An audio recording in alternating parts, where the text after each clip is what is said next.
Salut camarades de la chose ludique, aujourd'hui dans ce C'est Dispo, nous allons vous parler des nouveautés de la semaine. Des gros jeux, des petits jeux, et aussi des jeux un peu intermédiaires.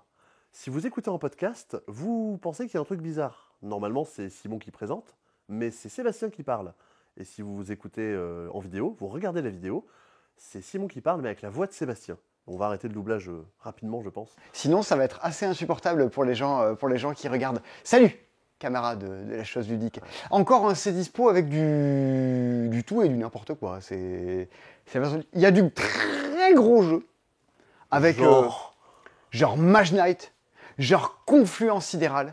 Il y a du tout petit jeu avec Où se cache l'Asie, un jeu pour les petits. Il y a du jeu très débile avec 20 secondes de feu. Oh, c'est trop bien 20 secondes de feu. Il y a du jeu de poche avec Rizière du Cambodge et Cabot. Attends, encore Parce qu'il y en a déjà eu la semaine dernière des jeux de poche. C'est la fête de la poche. Waouh. Il y a des trucs où j'ai encore commandé n'importe quoi et il y a des trucs micro-édités dont personne n'a encore entendu parler. C'est ton papy? Non, c'est ce que tu sais comment s'appelait mon papy. Il s'appelait Simon. Et non, Dommage. celui qui trouve à 4 points. Trop bien. Et sachant que j'en ai 2, vous pouvez marquer des points dans les commentaires. Il y a de l'import, il y a encore plein de trucs cette semaine. Au début de la semaine, pour tout vous dire, on pensait qu'on n'avait pas tourné de ces dispos parce qu'on n'avait rien reçu. Et tout à coup, bah, tempête de jeu. Je voulais faire le con et faire des trucs à la place et bah non, je peux pas trop faire le con sinon je vais tout saccager. Je vous dis pas ce qu'il avait prévu de faire parce que Un jour, on déjà le fera. c'est du spoil. Et, On fera des bêtises. En attendant, je propose qu'on commence par le gros truc de la semaine. Bah, il y en a deux. il y a deux gros trucs. Ouais, il y a deux gros trucs. Faut répartir les charges sinon ça va s'écrouler. Je vais commencer par quelque chose que sans doute plein de gens, dont plein de gens, ont entendu parler. C'est Mage Knight, qui est enfin de retour en boutique.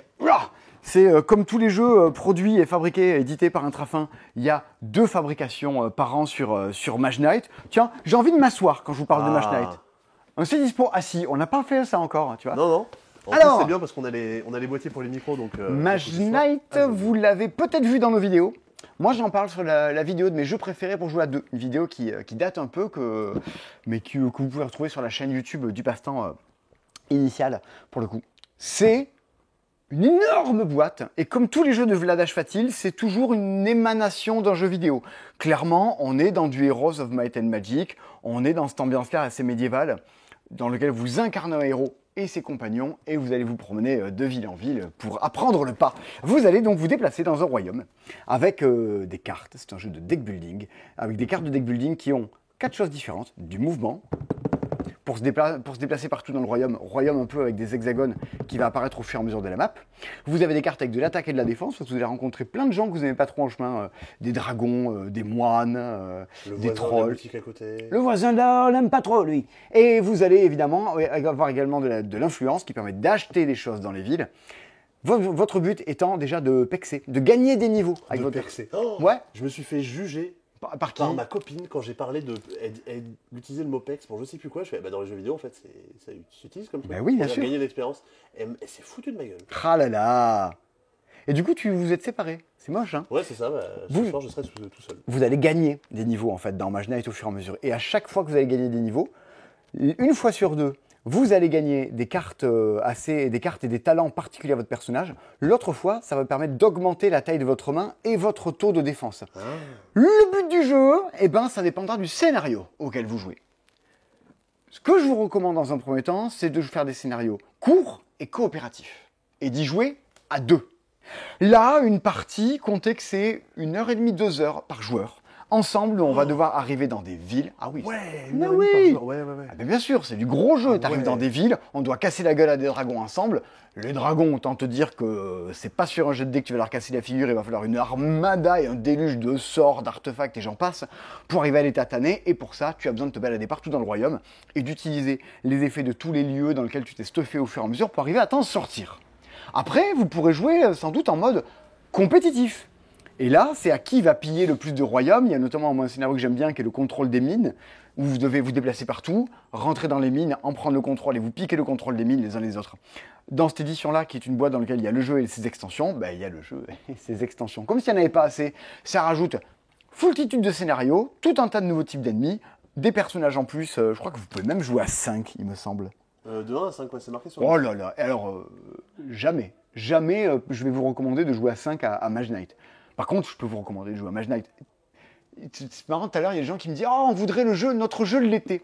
Et si moi, vous me demandez mon jeu de l'été, ben, c'est Oula Ou, c'est des petits jeux de cartes, c'est le truc que je joue avec mes potes pendant l'été, quoi. Vraiment, je m'attendais pas à ce que tu répondes Oula Ou, tu vois. C'est fou, Ouais. c'est fou, le mec a toujours... Il a qu'une réponse. Ben, cet été, c'est mon jeu de l'été. Et c'est marrant, pour eux, leur jeu de l'été, c'était Terraforming Mars. Parce qu'en fait, l'été, c'est le moment où ils sont en vacances, ils ont le temps de jouer à des choses, ils jouent à des gros jeux. Alors que moi, c'est plus mes jeux d'hiver, où je joue en boucle à des gros jeux. La saisonnalité du joueur, je vous en ai parlé. Qu'est-ce que vous avez comme jeu d'automne, peut-être? Bah, dans le prochain camarade. Et voilà, on pourra je débattre de la saisonnalité des jeux. Bon, ça fait partie des jeux un peu cultes et légendaires du monde du jeu, Mage Knight. Il faut se fader la règle. Au-delà de ça, entre ce que fera votre personnage au tour 1 et ce qu'il fera au tour 32, c'est ce qu'on appelle la montée en puissance. C'est le feu d'artifice absolu entre vos cartes de base et les artefacts, les sorts que vous allez choper, c'est fou. Dans le royaume, en plein milieu, vous allez tomber sur des tas et des tas de lieux qui ont toutes des occurrences différentes. Vous pouvez rentrer dans les villages pour leur acheter des trucs, mais vous pouvez décider de leur piller la gueule. Vous avez une jauge de moralité. Est-ce que je suis plutôt quelqu'un de sympa ou une ordure? Et en fonction, tout va devenir plus ou moins cher dans les villes. Parce qu'on va dire, c'est l'autre connard, on va le faire payer plus cher. Bon, c'est quelque chose, Mage Knight. Mais si vous voulez vous lancer dans le deck building un peu le plus épique avec un plateau, vous pouvez y aller, c'est hautement recommandable. Ça vaut 124 €. Bon, ça coûte son prix. Mais tu vois, en voyant le prix aujourd'hui, je me suis dit, c'est pas si cher. Tu vois, en voyant le format de boîte et quand on voit à côté Toilette Imperium, Nemesis, tout ça, je m'attendais à une boîte à 160, 170 €. C'est les Et joies. en fait, non. C'est les joies de l'inflation. C'est-à-dire que autrefois, il était considéré comme un jeu vraiment assez cher. Et maintenant, quand tu te dis, tiens, il y a le jeu de base, tiens, il y a les 2 extensions, tiens, il y a le personnage en plus à l'intérieur, c'est pas... évidemment, c'est 124 €. Attends, Oui, c'est. c'est une somme. Mais rapport qualité-prix, ça se fait, l'édition de Mage Knight. Du coup, il faut que je vous dise un autre truc de chez Intrafin cette semaine. Je vais relever mon fessier. On a reçu encore un autre truc qui, pareil, était en rupture de stock depuis 8 lunes et demie. Oh Prélude. Il y a de nouveau du Prélude en France. Du moins, il y en a au passe-temps. Du Terraforming Mars Prélude. Donc ça, vous pouvez nous le commander. On se fera une joie de vous le livrer. Vous pouvez passer le récupérer à la boutique. On en a. Et on a fait un truc. Les boîtes, il y a des boîtes Big Box de Terraforming Mars. Le truc qu'il y a là-haut. Là-haut. C'est écrit dessus et ça vaut 150 €. Et ben nous, on fait une promo. Si vous nous achetez Terraforming Mars, la Big Box, et qu'en plus vous achetez Turmoil, qui vaut 28 €, Sébastien, 150 et 28, ça fait combien? Ça fait quelque chose comme 85, 60, 100, je sais plus, 100. Mon Dieu. Non mais tu sais, alors depuis que j'ai fait mon truc avec mes doigts dans la vidéo d'Acropolis, j'arrête les mathématiques. Actique du CO2. Ben, en fait, au lieu que ça fasse 178 €, on le fait à 100 €. Promo. Si vous voulez donc la Big Box de Terraforming Mars, c'est le moment. Ce n'est pas une boîte qui contient le jeu et ses extensions. Non. Ça s'appelle Big Box, alors que l'usage veut que ce soit généralement des boîtes qui regroupent plus de jeux. C'est le matériel 3D et la boîte de rangement pour Terraforming Mars. Vous aurez des lacs en 3D, des tuiles de villes en 3D, des forêts en 3D. Et ben, on fait les deux à 100 balles. Et non, vous ne pouvez pas acheter les trucs indépendamment. C'est un pack. Mais c'est bien tenté. Donc, si vous connaissez des gens qui la voulaient, si vous voulez faire des cadeaux à des gens avec des trucs pas trop chers, bim, c'est maintenant dans la limite des stocks disponibles, mesdames et messieurs. Et tu sais ce qui arrive en fin d'année en termes de Le Big Box? Père Noël. Alors, ouais. Ah, une Big Box de quoi? En fin d'année, il va y De avoir, Exit? Non, c'est pas va ça. y avoir la Nesting Box de Wingspan. Ah ouais, mais Ça fait des mois et des mois que Stegmaier en parle sur Internet. tu crois Et que ça va normalement, ça arrive pour la fin d'année avec la prochaine extension de Wingspan. de l'extension Asie. Ouais, avec un nouvel oiseau qui a été révélé hier, ça m'a l'air d'être tout. C'est l'oiseau intéressant. qui te faisait changer ta mission secrète et la Ouais. scorer immédiatement? Ouais, c'est ça, tu scores ta mission secrète de suite et t'en récupères une nouvelle pour enchaîner la partie. Il révèle un oiseau par mois. Et plus tard, en fin d'année, il montrera tout d'un coup. Et à partir du moment où tous les oiseaux ont été révélés, le jeu va sortir, il y a 150 oiseaux. Rendez-vous dans 150 mois pour l'extension. Et dans 150 ans, on s'en souviendra pas comme le chantait Raphaël. Très bien. On s'en rappelle tous pas du tout. Oula, Et ça, c'est les plateaux, c'est les tapis de playmat de joueurs pour Expédition Arès. On en a récupéré quelques-uns. Voilà. En mode, Simon a fait une commande chez Intrafin, l'extension du 5e jour pour barrage est dispo. Sachant que, certes, elle permet de jouer à 5 parce qu'elle change le plateau pour qu'il ait une configuration à 5 joueurs Les plus attentifs d'entre vous l'auront remarqué en regardant la map, mais bon, faut connaître barrage. Attention, il vous faut forcément l'extension Projet Les Water pour pouvoir jouer. Et il y a Walter White. Ouais, carrément. Qui discute avec William Shakespeare. Oui.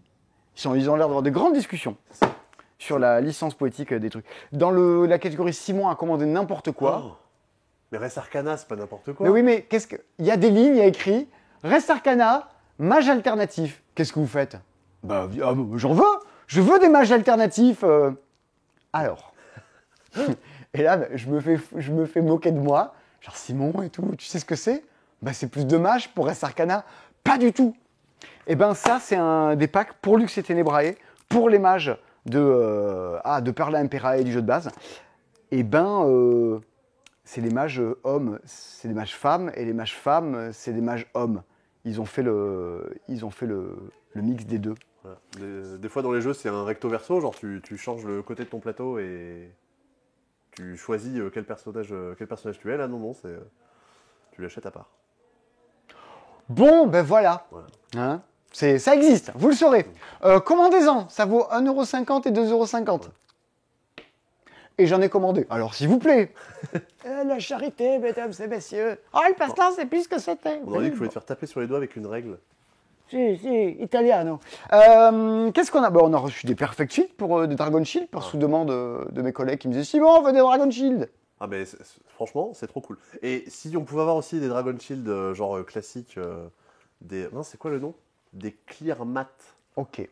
C'est celles qui ont le dos qui est un peu ondulé. Je pense quand même transparent. Je pense qu'on va désormais filmer nos réunions d'équipe où vous me faites vos doléances. Ah ouais. Et on va faire des nouvelles vidéos qui s'appellent Ces doléances. Où toute l'équipe du passera en disant on veut moins de jeux comme ça, moins de pinces. Ouais. Bah, Sébastien fait ses doléances pendant 3 semaines.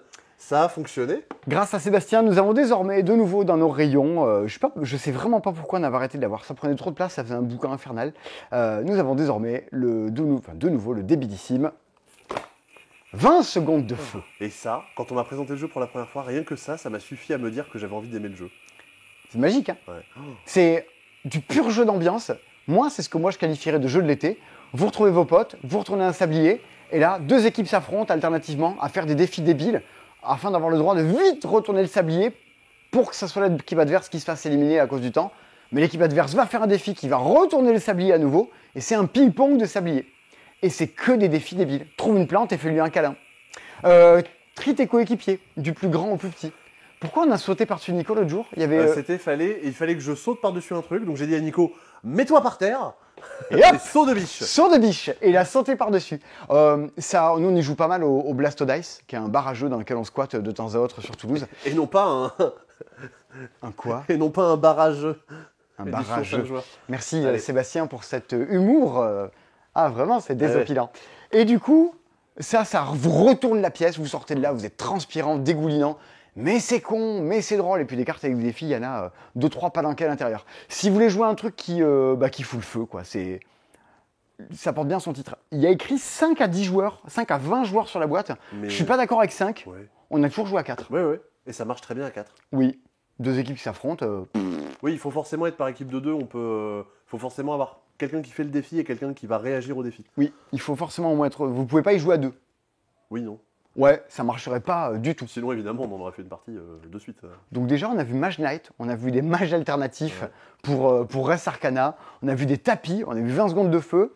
Est-ce qu'on se ferait pas un petit jeu pour les enfants, là, peut-être? Un petit jeu pour les enfants avec une peluche toute mignonne? Ah non, ça, cette peluche toute mignonne, elle nous vient d'Alsace. Oh! Trop cool. Mais par contre, on a Où se cache l'Asie? Un jeu sur la géographie. Ah, c'est ça. L'Asie, c'est à l'est de l'Europe. Non, ça, c'est l'Aziza. Ah. Je te veux si tu veux de moi. C'est un détail pour toi, mais l'Asie, où se cache l'Asie, c'est un petit jeu pour les petits. Alors, ça se joue avec une peluche. À l'intérieur, il y a une peluche. Et il y a différents biomes. Vous avez des petits plateaux qui représentent la jungle, la mer, tout ça. Et un enfant très heureux avec l'Asie sur la tête. C'est ça. J'adore cette photo. Ce gamin a l'air trop heureux, quoi. Qu'est-il devenu 20 ans plus tard Oui. C'est ça. Oh, j'ai l'Asie sur la tête, oui. Et s'il y a plusieurs biomes, est-ce que dedans il y a biome de trick-track? Monsieur Biome, monsieur. Twist. L'idée, c'est qu'il va falloir déplacer l'Asie d'un endroit à un autre. Vous avez des petits jetons qui vont vous dire il faut le déplacer en le mettant sur ta tête, en le mettant sur ton bras, et des jetons qui vous disent où est-ce que vous devez l'amener. L'astuce, c'est que certes, vous pouvez les mettre, vos petits terrains, vos petits biomes, vous pouvez les mettre sur la table. Mais vous n'allez pas faire ça. Vous allez les mettre dans la pièce, dans votre appart, dans votre maison, dans le jardin. Et vous allez devoir, avec votre enfant, c'est vraiment un jeu de 3 ans, c'est un petit jeu de motricité, le mettre sur la tête. Allez, on l'amène dans la forêt. Maintenant, on le met sur le bras et on l'amène au lac. Eh ben, c'est mignon. C'est des jeux comme Little Action. C'est des jeux qui font bouger, qui font jouer. On n'est pas obligé, surtout à 2 ans, un gamin, c'est pas toujours fait pour respecter exactement des règles et rentrer dans un carcan. À cet âge-là, il faut que ça puisse expérimenter, tester des trucs. Ils le font bien. Et du coup, où se cache l'Asie, franchement, c'est coolos, c'est rigolo. Un petit peu d'imagination, de comment on le déplace, tout ça. C'est sympa. Et c'est clairement, la petite peluche, elle servira clairement à autre chose qu'à jouer au jeu. Comme Little Action avec les figurines. Mais tant mieux, il faut que ça puisse être ça, il faut que le gamin puisse se l'approprier, imaginer son monde avec, qu'est-ce qu'il fait, qu'est-ce qu'il se raconte comme histoire, comme aventure quand il se déplace à gauche, à droite, pourquoi il va ci, pourquoi il va là. C'est les jeux de société, particulièrement à cet âge-là, vos gamins, vous embêtez pas avec « Ah, mais il joue pas à la vraie règle !» Tant mieux, au moins il s'invente un truc, une façon de jouer, il se l'approprie, c'est très bien. Il faut... Vous en faites pas, nous non plus on joue pas avec les vraies règles. Mais non. Ça se saurait. Sébastien, hier, il m'a envoyé au fait, ou dans la règle, ils disent ça, mais ça se joue pas comme ça. Mais ça arrive jamais, forcément, je m'étais pas posé la question. Si. Sébastien maîtrise pas les règles de Oula Ou. Bah non. Ouh, là où dans les nouveautés de Sherba, on a également Trésor à la dérive. J'aime trop le visuel, la tête des personnages. Moi, j'aime l'auteur, qui est Gunther Buchart, qui a fait un jeu de géographie qui s'appelait Globalissimo et que j'aimais beaucoup. Je suis la seule personne en France avec mon pote Paul Savat à aimer Globalissimo. Le retour de Paul Savat dans les vidéos du passe-temps. Là, il est en vacances, Paul Savat, et je vais le retrouver en vacances la semaine prochaine. Ça va être bien. Dans Trésor à la dérive, votre but va être de déplacer un bateau d'un lieu à un autre. Mais chaque fois que vous allez devoir vous déplacer, vous allez embarquer avec vous un trésor sur votre bateau. Et ce trésor, ce sont des formes un petit peu géographiques. Et vous devez les déplacer d'île en île afin d'accumuler le plus de trésors avant de les remettre dans votre cachette. C'est grosso modo un jeu d'empilement où il n'y a pas la place pour empiler les trucs et chaque fois que vous déplacez, vous devez en rajouter. On est entre le jeu d'adresse et le jeu de plateau pour les enfants et on vous demande de déplacer d'un lieu à un autre sans que ça se casse la figure. Et franchement... vous voyez pas, j'ai un pied qui apparaît en dessous. Ça m'a l'air tout à fait sympathique. Ça m'a l'air d'être un jeu pour Thomas, lui qui aime beaucoup les jeux d'adresse, les jeux d'habileté pour enfants. Je me dis que ça pourrait... Il n'aime pas les jeux pour enfants, il aime picoler, Thomas. Faut arrêter, on va dire la vérité. S'il se cache à où se cache l'Asie, il y a une chance sur 2 que l'Asie soit cachée à côté de la bouteille de Suze. Non. Oh mince, oh non, pas encore. Alors c'est très divertissant, mais il y a des gens qui sont très malades de l'alcool, alors attention. Aujourd'hui, il y a quelqu'un qui est venu avec un t-shirt qui disait qu'il aimait bien la Chartreuse parce qu'il venait de la région de Grenoble. Du coup, quelqu'un de très appréciable. Je déteste la Chartreuse. On a reçu également des petits Logicase. Pour ceux qui ne connaissent pas, c'est des jeux de questions pour les petits. À savoir que, à chaque fois... C'est trop malin. C'est super bien fait. On vous montre, avec juste une illustration, vous avez compris quelle est la question. Genre, par exemple, on vous montre un triangle et dessous, il y a 4 propositions. Carré, rond, triangle et octogone. Vous allez dire triangle quoi. Vous allez mettre un petit bout de bois dans la réponse qui vous semble être la bonne. Genre triangle. Si la fiche se soulève, vous avez bien répondu, bravo. Si la fiche ne se soulève pas, c'est que c'était pas la bonne réponse. Par exemple, ici, on a des vaches avec des ombres chinoises. Il faut retrouver la bonne ombre chinoise. Et vous voyez ici que si je soulève la 4e, il n'y a pas d'encoche, donc la fiche va pouvoir se détacher. C'était donc la bonne réponse. Les enfants, j'en discutais encore avec mes potes Findle et Hélène, tu prends ta boîte, tu fais ça, à partir du moment où tu as compris le principe, tu as les enfants qui se l'approprient, qui se passent les cartes en boucle et en boucle. Du coup, sachez-le, Findle et Hélène, et les autres, parce que Logicase, c'est assez vendu, il y a des recharges pour le coup. Alors, celle-ci par exemple, c'est des papillons, on peut vous montrer, vous avez une illustration avec 3 crayons de couleur, un jaune, un rouge, un vert, et vous avez en dessous des papillons. Il faut trouver lesquels ont été coloriés à l'aide des crayons de couleur qui sont ici. Vous allez soulever, vous aurez forcément la bonne réponse. Sur le premier, il n'y a pas de vert. Sur le deuxième, c'est le bon, il y a toutes les bonnes couleurs. Sur le troisième, il y a du rouge, alors que le crayon est orange. Sur le dernier, il n'y a pas de vert. Donc, et du bleu en plus. Donc. Il y a du bleu, alors c'est pas bon, on soulève, etc. Alors, il y a 2 extensions. La première est donc sur les animaux, comme vous l'avez compris. La deuxième, moi j'adore, c'est sur la vie quotidienne. Oh maman, achète-moi celui sur la vie quotidienne, s'il te plaît. Range ta chambre d'abord. Ah oui, oui, range ta chambre. T'imagines, genre le contraire, la mode dans tous les jeux, c'est de faire une extension ou une version trash. Et du coup, ce serait de faire une version vie quotidienne. Oh, t'as joué à TTMC URSAF. C'est avec que des questions sur l'URSAF. C'est top. C'est trop bien. Un TTMC actualisation Pôle emploi. À partir de quelle date chaque mois pouvez-vous vous actualiser? Sympa. Ouais. Les ruines de Narak, permis de la route, où t'avancerais selon des panneaux du permis de la route sur le côté. Je pense que tout le monde serait tellement plus heureux avec des trucs de vie quotidienne. Bah ouais. Carcassonne, Oui. mais Mais, il twist, faut des permis de construire. validé par les bâtiments de France. Une réponse sous 48 heures. Bien, on a vu plein de jeux pour enfants. Il est temps de se tartiner un kouglof. T'en as oublié, je sais pas si J'ai t'as fait pas- exprès. Ah d'accord, pardon. On alterne un peu, tu sais. Ah, comme Thomas. C'était Comme Thomas Bang. Thomas Bang alterne. Thomas Bang alterne. Il est temps de passer à une grosse bête, une grosse boîte. Voici Confluent Sidéral. Les plus attentifs d'entre vous, ceux qui sont abonnés, qui ont mis la cloche, savent qu'on a fait une vidéo avec Rachel, qui est C'est la vie, sur Confluent Sidéral, dans lequel on vous en parle un peu plus en détail et pendant une bonne trentaine de minutes. Regardez-moi tout ce matos. Alors regardez pas trop parce que on n'a pas exposé le jeu du tout correctement.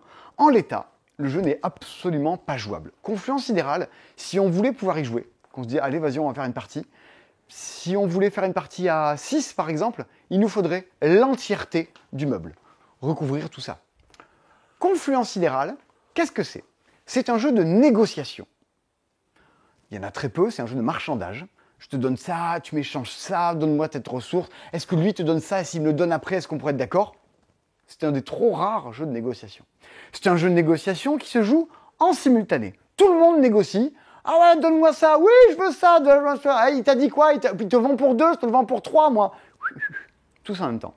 C'est un jeu de négociation en simultané, asymétrique. Nous incarnons tous des races aliens différentes. Moi, je peux te donner des planètes de mon stock de planètes alternatives. Moi, si tu me le fais, je te donne mes petits dons qui donnent des points de victoire en plus, mais quand tu fais des technologies, je les découvre aussi. Ah, moi, je veux mon pouvoir de vol. Si tu n'échanges pas avec moi, je t'envoie des virus qui te piquent des trucs. Voilà.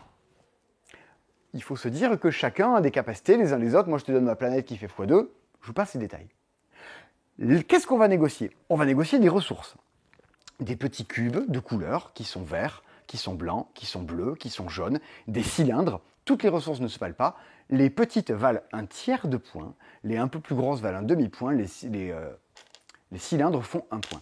Toutes ces ressources-là, pourquoi vous voulez les échanger? Pourquoi vous voulez les récupérer? C'est quoi le but du jeu? Le but du jeu, c'est de faire plein de points. Vous avez devant vous, au début du jeu, des cartes de machines. Par exemple, vous avez l'effondrement polynomial non déterministe. Oui, bah oui. C'est exactement ce que je me suis dit en le voyant. Oh, ça ressemble vraiment à un effondrement polynomial non déterminé. un EPND, Oui, comme on dit dans le milieu. exactement, dans le milieu du non-déterminisme. C'est une machine qui, si je mets 2 cubes noirs, se transforme en 2 bleus, un jaune et un petit blanc. Oh, au passage, j'aurais presque deviné. 2 cubes noirs, c'est 3 points de victoire. Ce qui fait que je transforme ces 3 points de victoire en 5 points de victoire et demi. Et c'est bien, c'est malin, on comprend. Il y a le ratio dessus. Ok. Au fur et à mesure du jeu, on va donc transformer des ressources qui en deviennent d'autres, qui en deviennent d'autres. On va négocier. Alors on peut négocier des trucs genre, moi dans 2 tours je te donnerai ça, moi je te donne la technologie que j'ai trouvée, tu me la rendras et tout. On peut négocier plein de trucs. Juste, c'est les points de victoire qu'on ne peut pas s'échanger. Ça, ce n'est pas possible. À chaque fin de tour, une ronde de négociation, c'est une dizaine de minutes, vous pouvez même le timer si vous voulez. Tous ensemble, ouais, on va jouer des vaisseaux et on va venir. Il y a un rond-point qui vient d'apparaître là. Oui, ah oui, je devrais mettre un gilet jaune. Exactement. On va devoir ensuite, avec nos vaisseaux, faire des enchères pour récupérer des nouvelles planètes, qui sont des cartes de production brutes, qui ne sont pas des transformateurs, qui sont des cartes qui vous disent « Poc, poc, poc, je te fais popper des ressources à chaque début de tour gratuitement ». Mais le cœur du jeu, c'est de débloquer des technologies. Au centre de la table, on va ensuite venir se battre pour récupérer des cartes qui permettent d'acquérir des technologies. Celle-ci, par exemple, si je donne 6 cubes marrons ou 4 jaunes et un point de victoire, va me permettre de découvrir la transmutation nucléaire. À partir du moment où j'ai fait l'acquisition de ça, j'ai donné les bonnes ressources, je vais marquer des points de victoire. Ouais, ça y est, j'ai réussi à en faire parce que j'avais échangé les bonnes ressources et surtout, j'ai découvert la carte transmutation nucléaire. Un peu comme dans Compatibility, comme dans plein de jeux, on a tous un paquet de cartes devant nous autour de la table. On a une quarantaine de cartes, on a exactement les mêmes. Dedans, si je fouille, mais là ça va me prendre 3 jours et demi parce qu'il faut que je fouille parmi les 40, j'ai donc la carte qui s'appelle transmutation nucléaire. Elle est là. Là, c'est la prochaine que tu... Non, parce qu'en plus, il y a des trucs Ah, même bons. pas. Ah, Je ne sais pas si le jeu est correctement trié parce qu'on avait fait des photos, machin. Bien. Je vais la poser devant moi parce que je l'ai découvert. Mais, confluence sidérale, nous incarnons des races extraterrestres qui se mettent d'accord pour user de la technologie afin de faire une sorte d'harmonie et de paix dans le monde. Quand je découvre une technologie, j'ai des points de victoire.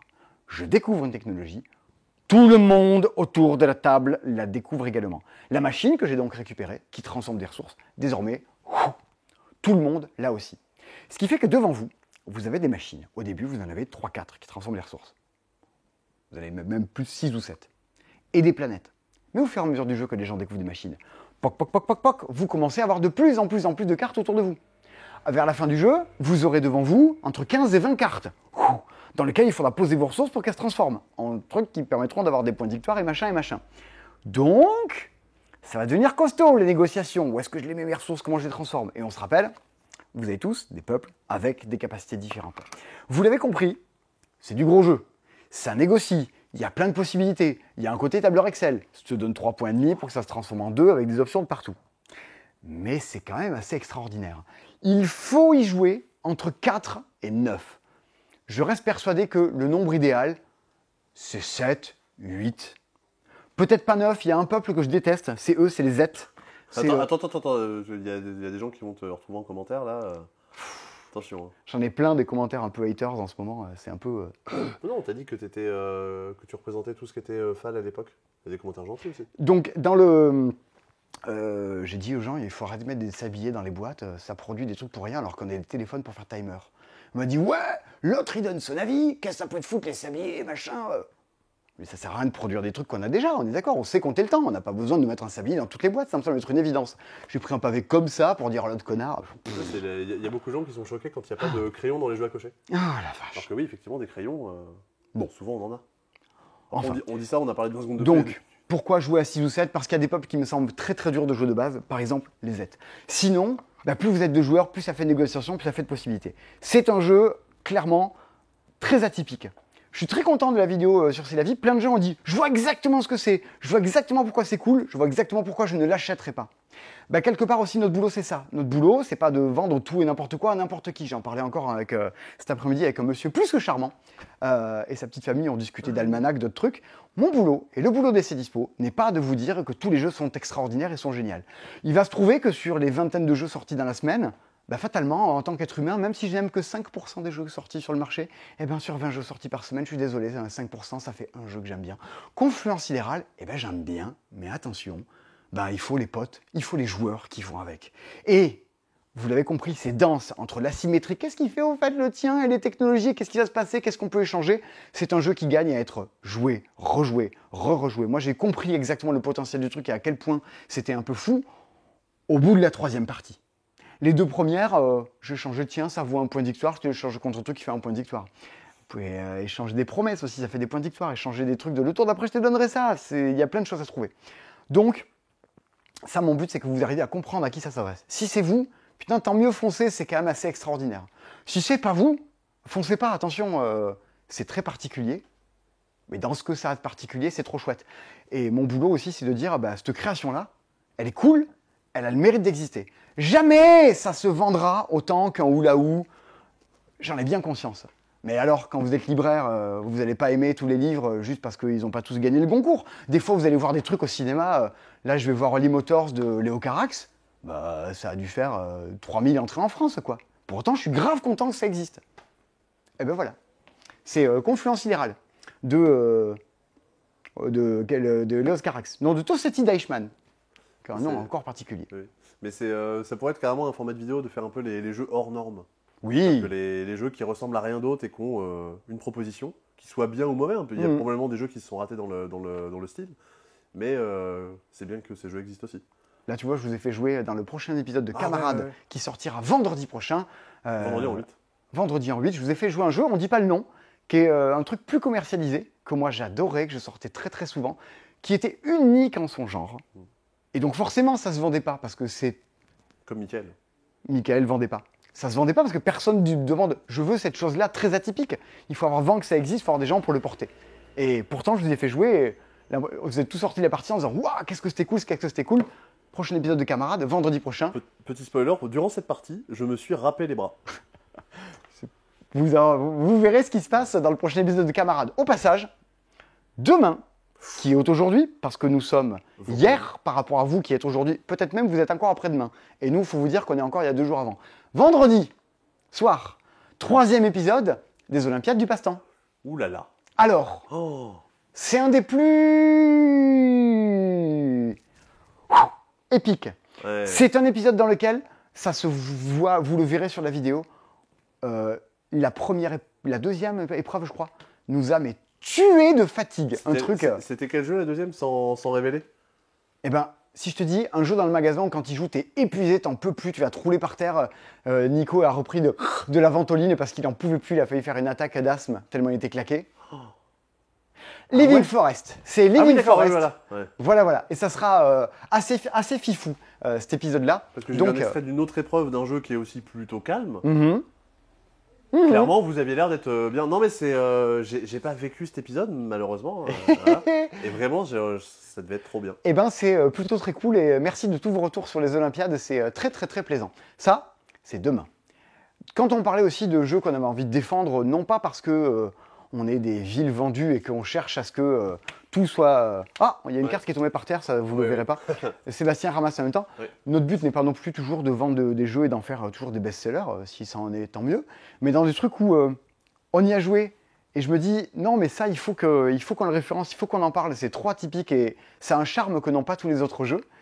Si vous passez au magasin ces jours-ci, venez le voir. Venez jeter un coup d'œil à ce jeu-là. Franchement, vous ne vous arrêterez jamais devant la boîte. C'est les trésors de Théodore. Pour ceux qui ont le son et pas l'image, c'est une peinture d'un vieux monsieur moustachu qui s'appelle Théodore Calbé et qui a un musée à son nom dans le Tarn-et-Garonne.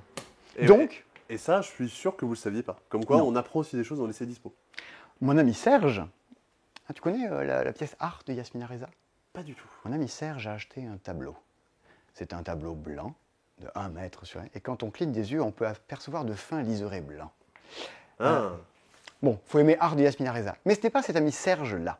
Cet ami Serge est éditeur de jeux au travers de sa boîte de communication qui s'appelle Ludocom. Et régulièrement, il fait des travaux de commande. Ça existe aussi dans les jeux. Il est commandité par des musées ou d'autres gens pour éditer des jeux. Donc, il a eu l'idée, là je crois que c'est en partenariat avec eux directement, il allait les voir pour dire j'aimerais bien faire un petit jeu de collection sur le musée de Théodore Calbé. Le musée de Théodore Calbé, c'est un musée sur les objets du quotidien. Ah, Alors. de la vie. C'est un jeu sur la vie quotidienne. Putain, mais très clairement. Eh ben oui. Eh ben c'est assez fabuleux. Déjà, petit truc, si vous voulez un jeu régional, vous êtes de passage et tout, vous voulez un jeu du coin, là on y est carrément. Dedans, vous trouvez Reglas del Joc, les règles en occitan. Oh. Et ça, ben, c'est pas dans tous les jeux, quoi, pour le coup. Voilà. Exemple des films de partida. Bon. C'est très occitan comme. Oui, c'est peut-être plus. Créé en 1938 par Théodore Calbé, ethnologue et poète occitan, le musée d'art et tradition populaire et qui porte son nom, niché dans une maison à colombage du XVIIe siècle dans le village de Grisol, possède bien des trésors. Ça, Donc, c'est un camion poubelle. Camion poubelle qui passe dans la rue. Bien. Dans le trésor de Théodore, vous incarnez donc un conservateur du musée, un artiste, et vous allez créer des expositions. Nous sommes donc en la présence d'un gros jeu de cartes avec beaucoup de cartes à l'intérieur. À chaque tour, une carte est tirée qui est une exposition, qui va déterminer le nombre de cartes qui devront faire partie de l'exposition. Il faut 7 cartes, et toutes les cartes de type engrenage, outils ou idées rapporteront un visiteur. Mais j'aurais très bien pu piocher une carte qui dit, en fait, les outils, c'est 2 visiteurs qui viendront pour chaque outil de collection. Le jeu en lui-même est un petit jeu de collection de cartes très classique. Par collection de cartes, on entend qu'il faut arriver à faire le meilleur assemblage de cartes possible. Chaque fois que vous allez jouer, l'action consiste à je pioche 2 cartes dans ma main. J'ai mis mes cartes préférées au sommet du paquet. Ah, Il y en a d'autres encore. tu spoil l'intérêt majeur du jeu. Ah. Je ne peux en garder qu'une. Il y en a une que je vais défausser au centre de la table. Et au centre de la table, les autres joueurs peuvent se servir. Et on se sert comme ça au fur et à mesure. On nous a dit que c'est les outils, des trucs comme ça qui font des points. Très bien, je pioche, je vais essayer de les garder. Et régulièrement, il y a une action qui consiste à dire je les expose, je les mets dans mon musée devant moi. Parce qu'à partir du moment où quelqu'un met la 7e, c'est terminé. Donc si vous attendez de toutes les poser, quelqu'un peut dire bam, j'en ai 7, fin de la manche, et t'as rien eu le temps d'exposer. Petit jeu de tempo. Chacune des cartes sont les œuvres que l'on trouve au musée Calvé. Des œuvres du quotidien. Voici les cartes du trésor de Théodore. La lampe à huile Kalel. Ça, j'en avais une chez mes parents. Ouais. Les Kalel, tu sais, c'est le nom de Superman. Voilà. Les crochets à bottines. Ça, j'ai explosé de rire en voyant ça. Le portrait du reliquaire de Sainte Honorine. Les peignes à cheveux de Chine, d'Afrique et de Madagascar. De la toile de Jouy, mais uniquement un échantillon. Des jouets pour décoration en bois et sapin. Le nom des oiseaux, un dessin de collage à tissu. Le canard biberon de Malade. Ce ne sont que des objets du quotidien. La lyre de la fanfare grisolaise. Le petit livreur de colis, le jouet mécanique Fernand Matin. L'assiette en faïence de Creil et Montereau. Donc c'est absolument charmant. Les ventouses médicales en verre soufflé. Ouais, j'ai vu ça. J'ai passé 5 minutes tout à l'heure à parcourir toutes les cartes et vraiment, Franchement, c'est un voyage, quoi. des récompenses scolaires, il y a des manuels. C'est que des objets que vous auriez pu trouver dans le grenier de votre vieille tantine qui date du début du 19e. Ces objets, Serge, il les a pris en photo, il les a scannés, il les a remodélisés. Et vous êtes à en faire de votre collection là-dedans. Il y a une astuce. En tant qu'inventeur, vous pouvez également exposer des collections plus atypiques. Vous pouvez dire « J'ai une idée !» Elles sont les cartes d'idées. L'art J'ai des une choix. idée. Ouais, l'art des choix. C'est Yvan. C'est un pote. Bon, bref.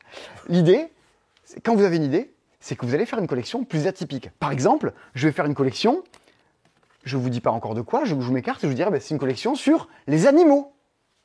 Et parce que, en fait, je trouve que des cartes sur lesquelles, regarde, là, il y a un âne, là, il y a des vaches, là, il y a des oiseaux, et puis là, c'est un animal aussi, un canard. Ah oui, elles sont pas dans la catégorie animaux, mais c'est toi, tu trouves qu'elles ont... J'ai droit quand même de les exposer parce que j'ai eu l'idée de faire un truc, et donc, on va me dire, ceux qui sont, les idées qui sont faites avec les visiteurs, c'est qu'un seul point. Par contre, les autres joueurs peuvent me dire, les crochets à bottines, là, je vois pas trop le rapport avec les animaux. On peut en débattre et on peut parler de la mauvaise foi de l'artiste. Moi, je me suis fait retoquer quelques trucs comme ça. Je dis bonjour à Sarah Myriam, ma pote, qui vient de t'envoyer un message. J'ai pas mon téléphone en mode avion. Et Voilà. Ça risque de poser des soucis.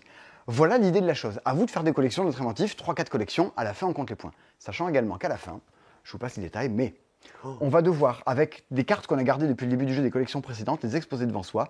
Et plus on va arriver à faire un carré de 9 par 9 avec les cartes qu'on a jouées, dans lequel il y a des couleurs différentes, identiques, tout ça, plus on aura de bonus à la fin. Bien. Eh ben, évidemment, je pioche, je joue. Des fois, vous piochez des cartes qui vont avec la collection qui vont bien, des fois, vous pouvez jouer avec la collection qui va bien. C'est pas un jeu de stratégie sur lequel on peut ne pas avoir de reproches à faire. Par contre, vous passez un super moment à jouer à ça. On y a joué avec Alain Balaï de Blue Cocker et ma besta Natacha.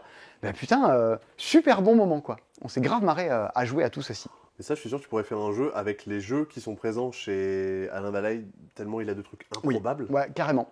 Et je pense que tu pourrais y jouer. Je pense que ça fait partie des jeux que tu pourrais faire jouer une grand-mère ou des grands-parents parce que justement, qu'ils pourront te raconter un peu des histoires en disant ah oui, cet objet-là, oui. j'en avais vu un étant gamine. Carrément, mais c'est ce que tu dis, ça, j'en avais chez mes parents, tout ça. Où est-ce qu'ils l'ont récupéré, quand quoi? C'est. Alors, je déteste les musées dans lesquels c'est l'histoire des grands de ce monde et machin, là. En fait, moi, j'aime bien ce charme du quotidien, de qu'est-ce que c'était, qu'est-ce qu'ils faisaient les gens. Il y a le musée qui est très très bien fait pour ça, c'est le musée en Islande, le musée de la ville de Reykjavik. Tu as différentes pièces des maisons de l'époque ou comment les gens vivaient. Moi, ce quotidien me va très bien. Et je suis persuadé que l'histoire du monde, c'est pas toujours que l'histoire des grands et tout machin. Et les que grands, ça, les c'est. puissants. Ouais. À Chartres, tu as la maison Picassiette, qui était la maison dans laquelle habitait Raymond Isidore, D'accord. nommé Picassiette, qui allait récupérer des morceaux d'assiettes et de verreries cassées, et dont il s'en servait pour faire comme de la mosaïque. Et toute sa maison, où il habitait, est devenue un musée qui est entièrement décoré, avec des petits bouts de faïence, avec des petits bouts de trucs qu'il a récupérés. Ok. C'est complètement atypique, je te montrerai des photos tout à l'heure, vous pouvez chercher ça sur internet. C'est très coloré, et c'est complètement hors de ce qu'on a l'habitude de voir. Donc, Confluence sidérale, Trésor de Théodore, des jeux atypiques, dans un sens comme dans l'autre, mais des trucs qu'on a envie de défendre. C'est aussi ça un magasin de jeux. Mais tu disais que c'était un jeu de commande, ça aurait pu être un jeu de commande aussi pour dire bah, on veut faire un jeu sur le Trône de Fer ou sur je sais pas quelle autre licence. Et il y aurait eu moyen d'adapter un jeu avec à peu près les mêmes règles, je pense, mais les cartes ça aurait été bah, la famille Stark, la famille machin, ou alors les super-héros, les X-Men, les machins. Et ça aurait eu beaucoup moins peut-être de saveur justement. Et voilà. Le Mais jeu ça a une se personnalité, serait quoi. vendu beaucoup plus. Ah oui, oui. Mais bon, tous les jeux ne sont pas là juste pour se vendre. Le simple fait qu'ils existent, les créations culturelles ne sont pas toujours des créations marchandes. Voilà. Nous avons ensuite deux tout petits jeux.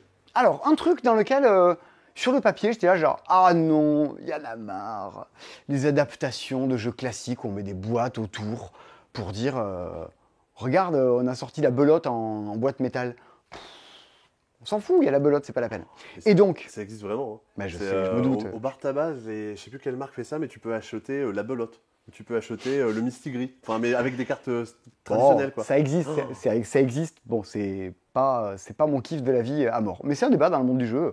Par exemple, Skijo, qui est issu d'un jeu traditionnel, s'il n'avait pas été adapté sous le nom de Skijo, qui aurait joué au golf? Et ben là, du coup, tu te dis, tant pis. À Cannes, Renegade nous montre Cabot, une adaptation du très très célèbre jeu de cartes avec 4 cartes, là où tu changes tes cartes au fur et à mesure, enfin les plus petites.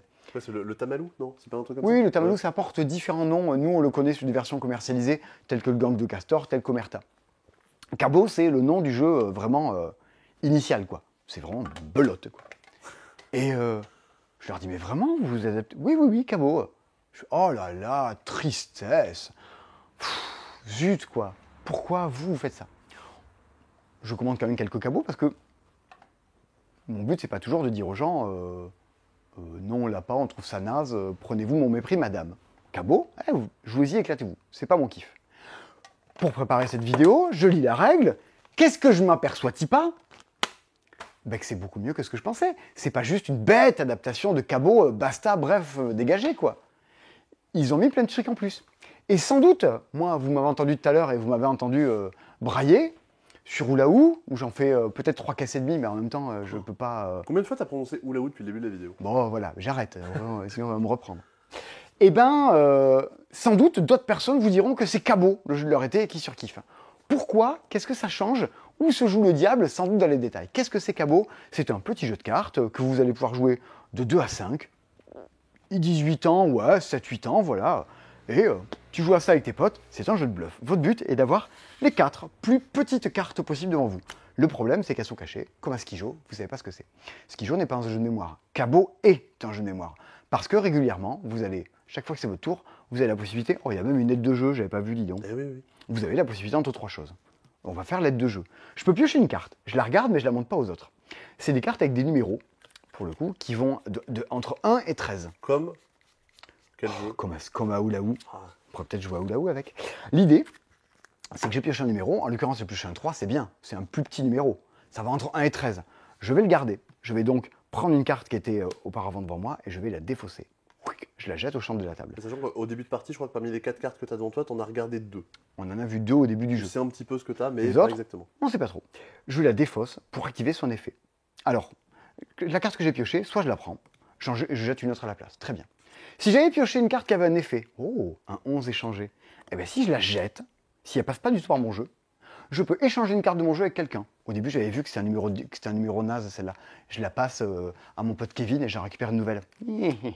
Donc, soit je pioche et je la mets dans mon jeu, soit je la pioche et soit je la pioche et je la défausse.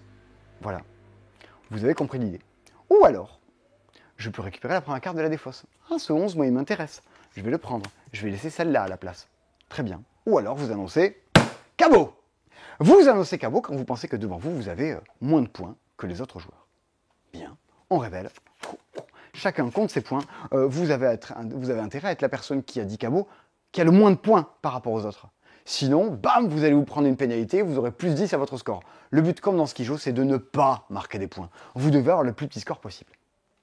Bien, du coup, il faut mémoriser qu'est-ce qui est où, il faut refiler ces sales cartes aux autres joueurs, il faut faire exprès de garder des gros numéros pour que les gens vous les volent, et hop, ils se connent des cartes de merde alors qu'ils ne savent même pas, ils pensent qu'elles étaient bien, mais pas trop.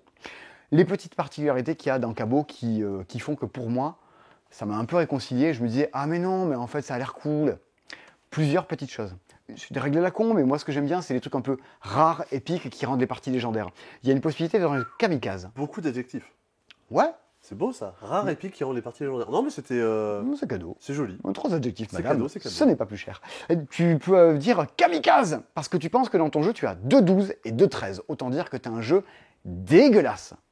Mais si c'est ça, tu fais 0 et les autres prennent une vieille tartine de poing dans la tronche. C'est rarissime. Et puis en plus, vous allez jouer au con. Vous allez tenter de garder les 12, de garder les 13 pour y arriver. Vous jouez avec le feu. Mais si ça passe bien, putain, c'est cool. Mais en fait, j'ai compris pourquoi c'est ça. En fait, on s'est dit ça va être méga rare parce que dans le paquet, il y a 2-13 et 4-12 seulement. Exactement. Mais en fait, 2-13 de 12, c'est le score maximum que tu peux faire. Bien sûr. Oui, c'est bon, Donc, je l'avais si pas tu as la comme ça. pire main du jeu, t'as gagné. Et oui. Encore faut-il le savoir et l'activer au bon moment. C'est pour ça que ce sera très rare. Parce que Mais comme ça- à Kinoko, des fois, tu as gagné, mais tu le sais pas. Il y a la possibilité également, quand vous dites je change une carte avec la pioche, d'en changer plusieurs à la fois. Mais il faut caser le même numéro. Genre, allez, je vais mettre ce 10 à la place de ces 2-3. Voilà. Mais si jamais c'est pas 2-3, vous êtes gouré en fait, vous allez dire ah non, je me suis trompé, elles n'ont pas la même valeur. Le jeu va vous punir et va vous rajouter des cartes devant vous. Vous n'allez plus jouer avec 4 cartes face cachée, vous allez jouer avec 5, 6 cartes face cachée. Et là, autant vous dire, des points, vous allez en perdre des caisses. On l'a compris, une fois que vous avez fait ça, vous allez marquer des points avec une feuille ou avec votre téléphone. C'est pas inclus dedans. Vous avez, ben voilà, Oh, hein, c'est pas la peine. Est-ce que c'est bien ou moins bien? Vous pouvez le dire en commentaire sans me dire que je suis un salaud, un connard et que j'impose ma vision aux gens et que je suis quelqu'un de méprisable. ça me fait marrer des fois quand on présente Cosmopolite aux gens et on dit ah bah, du coup, c'est un jeu qui joue avec un téléphone, quelqu'un qui a un casque sur les oreilles. Il y a, je pense, 50% des gens qui demandent mais il y a le casque dans Non. dans la boîte? Non, non, non. Non, Ça n'empêche pas d'y jouer. Hein, Ouais. mais... Enfin, ça n'empêche pas d'y jouer d'avoir un casque aussi, Oui. mais ça n'empêche pas de dire je ne vais pas l'acheter. Normalement, dans le jour qu'on n'est pas obligé de produire juste des objets qu'on a déjà chez nous, vous avez déjà compris l'idée. Vous allez donc compter vos points avec une feuille sur le côté. Il y a un truc à la con. Évidemment, à partir du moment où quelqu'un dépasse 100 points, comme à Skijo, bam, celui qui a le moins de points a gagné. Si vous arrivez à faire 100 points pile, alors c'est un peu naze, mais comme un Molki, vra, votre score il redescend à 50. Donc ça peut être un but. J'ai genre 84 points. Je vais peut-être faire exprès d'avoir 16 dans mon jeu à la fin quand c'est terminé, pour que je puisse retomber à 50. Bon, c'est des parties qui s'enchaînent, c'est rapide, c'est du bluff, qu'est-ce qu'il a, je te l'échange, je te vole celle-là. Je pense que ça devrait carrément bien marcher. Mais non, ce n'est pas le même jeu que Skijo. Skijo, à aucun moment, n'est un jeu de mémoire. Pas du tout. Cabot, oui. Si vous ne suivez pas les cartes, si vous ne vous rappelez pas que l'autre a changé ça parce que vous pouvez voler, lui échanger, ça ne marchera pas. Ce ne sont donc vraiment pas les mêmes jeux. Skijo, je pense que je pouvais faire jouer ma maman. Cabot, faut se concentrer, faut tout suivre et tout. Bon, ok, Mratatine à Oulaou, un jeu que j'ai prononcé 6 fois depuis le début de la vidéo. Mais ça, c'est encore de la mémoire, c'est encore différent. C'était le premier petit jeu de voyage et métallique qui sortait cette semaine. Mais il y en a un deuxième. On vous l'avait dit dans la vidéo de la semaine dernière, Ouais. où on avait joué à crypte, on avait joué à l'île des prédateurs et on vous avait présenté la crypte de Sedlec. On vous avait dit qu'il allait y en avoir un par mois des Button Shy. C'est ça, les petits jeux en pochette. Et d'ailleurs, Sedlec, c'est un endroit qui existe vraiment, Oui. en République tchèque. Du coup, merci à celles et ceux qui l'ont précisé. Le Cambodge, c'est un endroit qui existe vraiment. Ouais, c'est fou, hein, C'est en Cambodge, je crois. en Cambodgia, comme dirait la chanson de Joan Baez. Ah. Ouais, mais en fait personne ne la connaît, elle a chanté qu'une fois sur un live. Et moi c'était ma chanson préférée de Joan Baez et je croyais que tout le monde la connaissait, mais en fait non. Oh. Elle T'as a vu le manga 20th Century Boys? Non. Eh bien, t'as un peu ce côté-là de culture musicale un peu underground. Que, Ah ben là, je connais ce truc-là que vraiment, c'est un mec dans la rue qui l'a chanté, c'est ma chanson préférée. je me suis fait arrêter par un mec dans la rue parce que je sifflais une chanson l'autre jour et il voulait savoir ce que c'était. Voilà. Et c'était quoi? C'était, comment ça s'appelle? La cartouche de Sébastien Non. Patoche. Aux quatre coins du monde de Karanan. Au loin. Ah, Karanan. On voit les Ah oui, non. neiges qui fondent au coin, juste au coin du monde, à 2 pas de chez toi, à 2 pas de chez moi, et que la lumière soit. Et ben c'était ça. Karanan, elle a fait quoi d'autre de connu? Le nom dit quelque chose? Ah, elle a fait Sur le fil, tout ça. Enfin bon, si t'aimes pas Vincent Delerme Ah, bah, je et connais. Benjamin Biolay. Les rizières du Cambodge. Comment ça marche? On est sur un peu. Alors, pochette noire, on l'a déjà dit. Tous les jeux dans les pochettes noires sont des jeux à jouer à 2. Tous les jeux dans les pochettes rouges sont des jeux à jouer en multi. Tous les jeux dans les pochettes vertes sont coopératifs. Tous les jeux dans les pochettes blanches sont des jeux solo. Et attention, il y a un jeu en pochette noire sur 3 qui a un petit problème. Si Alors. vous avez acheté une boîte de Avignon, il manque encore 5 cartes dans un jeu Matago cette semaine. Mais Mais le jeu reste jouable. En fait, c'est 5 cartes qui définissent un peu le plateau de jeu. Vous prenez 5 cartes de n'importe quel jeu que vous mettez sur le côté, ça revient au même. Dans un mois, on aura des kits correctifs. comme dirait la bise à Yanis, qu'on embrasse. Eh oui. Les rizières du Cambodge, c'est une sorte de petit Carcassonne en version jeu de cartes qui se joue à 2. Ah, oh, oui, 7,50 € madame, tout à fait. Au début du jeu, c'est un jeu qui est composé de 14 cartes. Attention, désolé, je vais mourir un petit peu. Oui. La bise à tous nos amis podcasteurs. Exactement. Vous êtes une bonne centaine à avoir écouté l'épisode précédent en podcast. N'hésitez pas à mettre 5 étoiles, bien sûr, sur vos applis de podcast pour qu'on remonte dans les Et hop les là, tendances. qu'on remonte jusqu'en haut. Au début du jeu, vous allez donc chacun recevoir 2 cartes. Ce sont des cartes qui représentent des champs, quadrillés de routes, et à l'intérieur duquel il y a des petits traits qui déterminent des carrés à l'intérieur des champs, au milieu des cartes. Une sorte de jersey version Cambodge, des rizières. Chacun va recevoir 2 cartes dans sa main, et de ces 2 cartes-là, vous allez en choisir une qui deviendra votre carte de départ. Au recto, vous retrouvez un personnage qui va avoir une petite mission, qui va vous donner une façon particulière de marquer des points, qui deviendra votre but du jeu que vous aurez mais que n'aura pas votre adversaire. Vous avez donc votre carte de départ, votre petit pouvoir, et la partie va commencer. C'est un jeu qui se joue en 2 saisons. Lors de la première saison, vous allez recevoir plein de cartes en main, et à chaque tour de jeu, vous allez devoir en rajouter une dans votre champ, et en défausser une autre qui va aller dans la rizière d'été, je crois. Oui. Quand Oui, vous avez- il y a beaucoup de termes techniques. C'est très technique. Quand vous rajoutez des choses dans votre champ, il faut que ça coïncide. Regardez, ça match. Et si vous jouez un lock, vous faites « Oh, il y a un 9 Un 9 Pioche la carte 9 !» Oh, ce serait drôle. J'aime beaucoup le principe d'escape caché dans les jeux. Oui, ça serait drôle qu'on se rende compte qu'en fait, depuis le début, dans les jeux sortis Space Cowboys, il y a des énigmes cachées pour faire des unlocks avec. Voilà. Et vous allez donc, comme ça, au fur et à mesure, rajouter des cartes. Remarquez que, quand vous rajoutez des cartes, elles n'ont pas besoin d'être toujours dans le même sens, dessus le quadrillage. Vous pouvez faire des choses un peu plus farfelues, avec des choses horizontales, verticales, afin d'agencer tout ça. Par contre, les cartes ne peuvent pas se recouvrir. Donc, faites gaffe à ce que vous faites. Ça prendra un petit peu de place devant vous. Vous jouez, vous défaussez, vous jouez, vous défaussez, vous jouez, vous défaussez. Lors de la deuxième manche, parce qu'à vous, quand vous avez pu épuiser toutes vos cartes en main, vous pouvez plus jouer, vous allez vous servir dans les cartes que vous avez défaussées lors de la manche 1. Donc vous pouvez vous dire, ah ok, celle-là je la joue, celle-là je la défausse, mais celle que je défausse, ben, je la jouerai à un moment, parce que j'aimerais bien la mettre dans ma rizière. Votre but est de faire des champs. Des champs, et si possible, de les clôturer. Parce que vous marquerez des points, à partir du moment où vous avez des champs clôturés, les animaux, en fait, ils marquent des points que s'ils sont dans des rizières clôturées. Vous marquerez des points pour le nombre de carrés que comporte votre rizière. Vous marquerez des points s'il y a des granges, des petits bonhommes à l'intérieur. Vous avez compris l'idée, faites-vous votre petit paysage avec tout ça. Et en plus, vous avez votre personnage qui vous apporte une façon particulière de scorer. Lors du décompte final, marquez un point et marquez 4 points supplémentaires si vous avez plus d'agriculteurs que votre adversaire. Ah, d'accord. Si tu avais Vivad, lorsque vous marquez des points, pour avoir fermé un champ de riz, chaque buffle vaut 1 point supplémentaire par agriculteur dans le même champ de riz. Ok, il faut que je fasse des paires d'agriculteurs de même pour marquer plus de points que mon adversaire. Vous avez compris l'idée. 20 minutes, petit Carcassonne. Je ne peux pas vous dire que ce soit une grande révolution ludique. Pour autant, 7,50 €, clac, clac, clac, je prends mon truc. C'est vraiment pas idiot. C'est plutôt très bien fait. Ouais. C'est encore une autre proposition. Ou une autre proposition. Et j'en profite pour... alors, je vais pas vendre une Citroën C4, mais moi, du coup, je me suis pris Rizière du Cambodge et je voulais y jouer. Et quand je l'ai ouvert, mon paquet, mais c'est le seul paquet de la production a priori, avait 2 fois le même... Il y a 2 paquets de cartes, il y avait 2 fois le même paquet de cartes personnelles. Est-ce que tu cherches du coup le monsieur qui aurait 2 fois l'autre paquet ou la dame? Alors, par exemple, mais ou sinon, parce que je pense qu'il y a quelqu'un de Matago qui va regarder cette vidéo, si vous pouvez nous envoyer un pack correctif pour que mon jeu puisse fonctionner, ce serait très sympa. Merci. On fait notre. Tu sais, on dit souvent qu'il ne faut pas laver son linge sale en public. Là, Je lave pas mon linge sale, c'est on fait notre SAV en public. ça. Tu sais, On va SAV notre... Non, ça marche pas. savonner la planche. Ouais. Il nous reste 3-4 jeux à voir. Un qui nous reste des jeux à bas et des choses que j'ai importées. Pareil, c'est des versions anglaises de jeux. Mais je me suis dit, oh, c'est cool, vas-y, j'en prends quelques boîtes. Je peux les compter sur le doigt d'une main, les boîtes que j'ai. Le stock n'est pas redoutable dessus, mais on les aura. Dream Rebel Girls, un jeu de chez Cranio.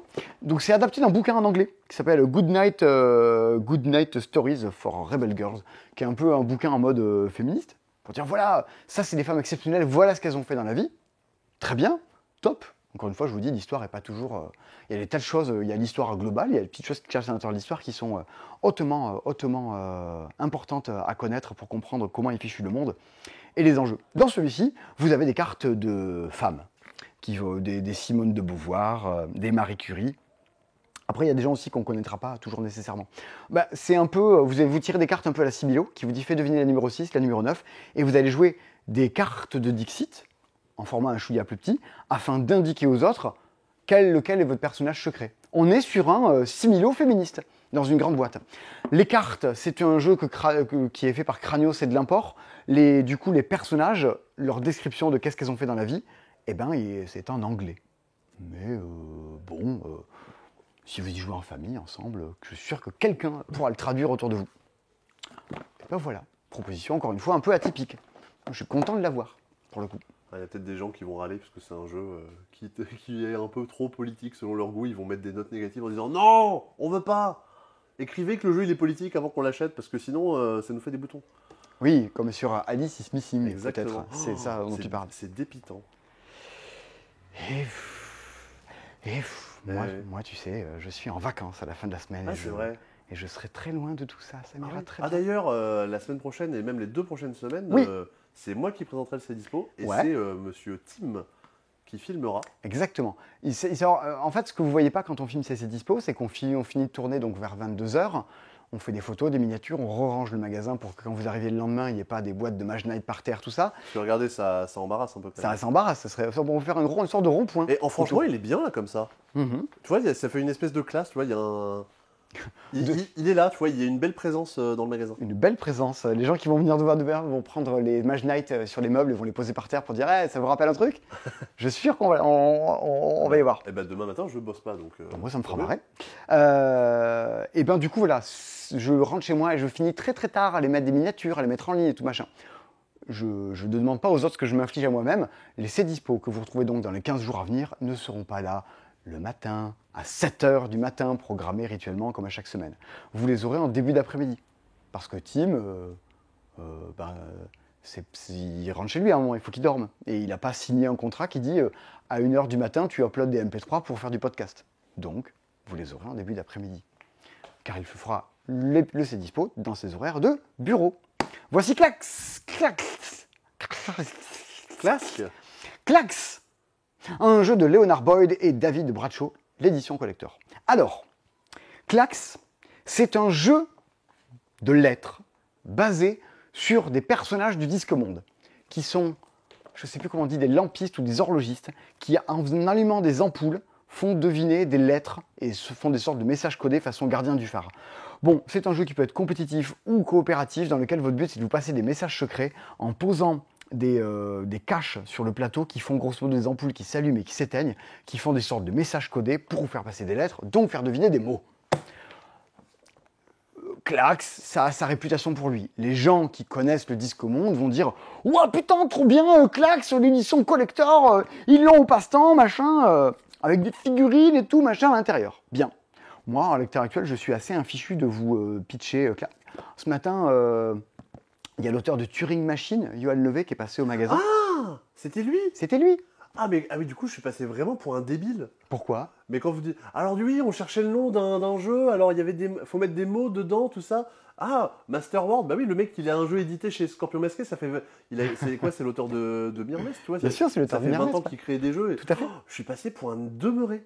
Bah moi, j'ai cherché ce nom du jeu, je crois que d'Henri Carmarek, où on fait un pendu en faisant deviner des lettres, j'ai pas trouvé. Bon. Ah bah voilà. Eh ben, tu vois, tout à fait, Clax, oui. Bah si vous savez ce que c'est ce jeu, à la manière de Sedlec la semaine dernière, je m'en veux, j'aurais dû le savoir. Clax, on est dans ce genre de jeu de lettres de déduction, on est entre Break the Code et Décrypto. C'est très spécifique, hein. C'est très très très chelou, c'est très à part. Pour ceux qui connaissent un peu Terry Pratchett, allez-y. Moi, je sais que mon pote Christophe, s'il regarde ses Cdispo, me l'a demandé pendant très très très longtemps d'avoir des boîtes de Clax. Les jeux de CC Dispo. Les jeux de CC Dispo, tout à fait. Eriantis. Un jeu de Léo Colovini. On y revient. On en avait parlé il y a une dizaine de jours quand on vous présentait Villain, un jeu de l'univers Disney, un petit jeu de cartes de chez Ravensburger, dans lequel il faut vous défausser de vos cartes avec 2-3 principes un peu tricky. Et bien, Léo Colovini, c'est l'auteur, avant tout, je pense que c'est son jeu le plus connu et le plus réputé, d'un vieux de la vieille sorti il y a 10-15 ans, qui s'appelait Carolus Magnus, ce qui me permet d'embrasser Gontran et Alexandra s'ils me regardent, qui est maintenant réédité sous le nom de Eriantis. Carolus Magnus était un jeu de réunification de royaumes dans un thème médiéval. Eriantis, c'est un jeu de réunification de lieux magiques avec des thèmes plutôt magiques. Alors là, autant j'aimais bien les têtes tout à l'heure, autant la tête de la fée et de la licorne, j'avoue que ça me parle beaucoup moins que la tête des gamins. Le mage a l'air plutôt sympa. Oui, il a un gros nez. Ouais, c'est ça. Il a fumé 3 pétards, il est... Et l'oiseau sur la branche aussi a l'air dodu et sympa. Il surveille, il surveille. Bon, Eriantis, qu'est-ce que c'est? C'est un jeu qui joue de 2 à 4. Je ne sais pas pour le jeu à 2, mais le jeu à 4 est quand même hautement recommandable. Il se joue en équipe. C'est parti de ces trop rares jeux qui se jouent en équipe. Et on est sur un jeu de majorité. Votre but est d'avoir plus de choses que vos adversaires. Plus de quoi? Il faut avoir plus d'influence sur les différentes petites îles que vous trouvez ici. À votre tour de jeu, vous avez chacune devant vous un petit plateau avec des étudiants. Vous avez un stock d'étudiants, vous devez en placer 3, soit dans votre école. Et plus vous placez d'étudiants, si c'est moi qui ai le plus d'étudiants bleus, je possède désormais le professeur bleu. Si j'ai le plus d'étudiants rouges, c'est moi qui possède le professeur rouge. Donc je peux prendre mes étudiants, les mettre dans mon école, qui permettra de dire « c'est moi qui détiens le prof de ceci ou de cela ». Ça sert à quoi de détenir des profs? Négocier les notes du bac. Oui, ça pourrait. Mais vos étudiants, plutôt que de les envoyer dans votre école, vous pouvez les envoyer sur les îles. Toc, toc, toc, toc, toc. Attention, si vous placez un étudiant en chimie, par exemple, eh bien, celui qui va contrôler l'île, c'est celui qui détient le professeur de chimie. Si je détiens le professeur de chimie, tous les petits apprentis chimistes sur le plateau me font un point de force. Si je me fais piquer, si quelqu'un met plus d'étudiants de chimie dans son truc, il me piquera le professeur. Et donc, tous les petits étudiants de chimie qui sont sur le plateau rapporteront des points à cet autre joueur. Ah, d'accord. À la fin de votre tour, vous allez regarder est-ce qu'il y a des îles qui sont occupées par les élèves dont je dispose des professeurs. Si oui, vous mettrez des petits tours à l'intérieur. Si vous placez vos 8 tours, vous avez gagné. Mais également, les îles, vite, vont se mettre à bouger. À chaque tour, Mère Nature va se déplacer. Il y a un petit système de cartes qui va dire est-ce que je veux jouer en premier, est-ce que je veux jouer en dernier. Et les cartes vont me permettre de déplacer Mère Nature. Mère Nature, c'est un caca. Ben, vu comme ça, on dirait un caca. Bah ouais. Mais en fait... La nature, c'est de la merde. C'est ce que dit le message. Alors attention. Désolé, Allez-y. Désolé un peu en retard pour les personnes qui ont quelques croyances en écologie. Là, Sandrine Rousseau va te shamer sur Twitter. L'idée, c'est que vous allez comme ça déplacer Mère Nature. Mère Nature, elle, va faire en sorte que les îles, schlac, se regroupent. Et quand les îles viennent se regrouper, car au début elles sont 12 et 12 différentes, quand elles se regroupent, eh ben les étudiants qui étaient à l'intérieur, ils se regroupent aussi. Et ça change du coup. Oh mais merde, il y a des étudiants en maths qui ont débarqué. Qui c'est quel prof de maths? C'est toi? Oh, t'en as plein, boum! Vous perdez l'île au profit du contrôle de quelqu'un. En fait, il y a 12 lieux, 12 petites guerres de contrôle qui se font, et régulièrement, chlouk, elles viennent s'agglutiner les unes les autres. Ce qui change les rapports de force dans tout ça. À vous d'arriver à contrôler suffisamment de territoire, ou sinon, à un moment, le jeu va ne faire plus qu'une seule et unique Pangée, il n'y a plus que 2 gros territoires. Celui qui contrôle le plus de lieux avec ses tours gagne la partie. C'est très atypique. Ça va vous demander de réfléchir à et si je me mets là, et si je joue ces 2 trucs, si vous avez un coéquipier, où est-ce qu'il va envoyer ses étudiants, sur quoi il a des majorités, ça fait cramer le cerveau. Hein. Attention, malgré le petit look mignon et magie, c'est à ne pas mettre en toutes les mains.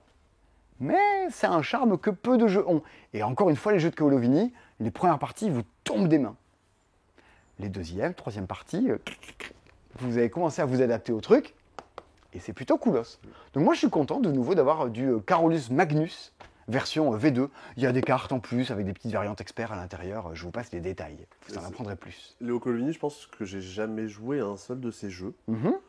Et en fait, là du coup je le découvre. Et c'est vrai que c'est intriguant. Là vraiment tu me le pitches, j'ai vraiment trop envie d'y jouer. C'est chelou. C'est atypique, cette façon qu'elle a de te regarder. C'est quoi cette manière de t'appeler bébé? Zao. Exactement.